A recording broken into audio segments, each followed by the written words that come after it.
Is your iPhone keyboard lagging after the iOS 26 update? If you're experiencing that the keyboard is not working, it's frizzy or lagging or having any kind of problem, then here's how you can fix the problem. But before that, if you're new to this channel, please give it a thumbs up and subscribe to my channel because it really helps me out.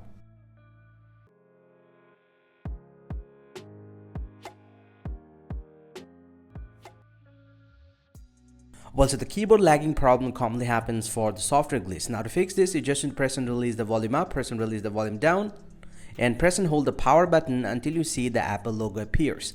Once you see the Apple logo, release the button and this will restart your iPhone, and once you get back, most likely your problem is going to be solved and your keyboard will start working. But if this process didn't work for you, then follow the next process. Open up the settings app from your iPhone and then scroll down, tap on General here, and then scroll down to the bottom, tap on Transfer Reset iPhone, tap Reset, and tap Reset Keyboard Dictionary here, and put your iPhone passcode, and then simply go and tap on the Reset Dictionary, but make sure this will reset all of your keyboard related settings and get back to the default. And once you do that, most likely your problem is going to be solved.